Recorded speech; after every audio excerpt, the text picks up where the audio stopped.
Në pjesën perëndimore të mesit të rrugës kombëtare Krani-Gjabot, me një gjatësi prej 15 kilometrash, shtrihet fshati historik dhe mikpritës i Halos. Megjithëse është vizituar para pak shekush nga Shën Kozmai, ky fshat i Bashkisë së Finigjit bart njëkohësisht bukuritë e natyrës, por edhe probleme jetësore me infrastrukturën. Fshati Halo banohet aktualisht nga 40 banor dhe në fillim të viteve 90-91 registroheshin rreth 380 banor. Pak më shumë se 80 familje, 80 banesa ishin të hapura në vitin 90, por tani emigracioni ka bërë punën e tij dhe banorët me banim të përhershëm kanë problemet e tyre në infrastrukturën rrugore, po sidomos në rrjetin e ujësjellësit. Banorët e Halos asnjëherë nuk kanë pasur rrjet ujësjellësit në fshat. Në kohën e sistemit totalitar, furnizoheshin me bucele nga një qesëm në hyrje të fshatit, 2 kilometra nga qendra, ndërsa pas viteve 90 çdo familje dëtoi posin e saj. Fshatin për të pirë merë ujë në Ardasov dhe në Vagalat.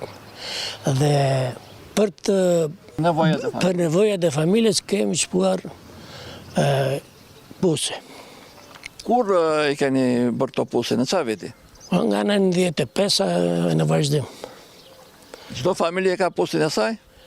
Ka edhe që s'kanë, po shumica ka. Tuam ujë të pishëm.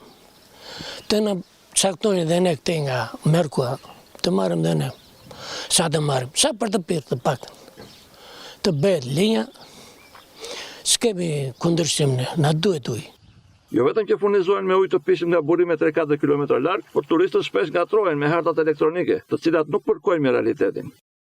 Ata në GPS u del se nga Halua kalojnë në Fanar për në Ksamil.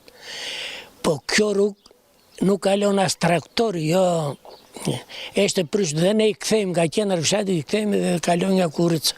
Ne këtë rrugë kemi problem se i kemi të gjitha tokat andaj dhe nuk shkojmë dot, po të bëhet kjo rrugë, të investohet kjo rrugë, fshati do ketë turista më shumë se të tjerët, se kemi vend shumë të bukur. Ja 2 dekadave të fundit ka qenë shoqata e emigrantëve të fshatit, e cila ka kontribuar në përmirësimin e infrastrukturës në vetlindje.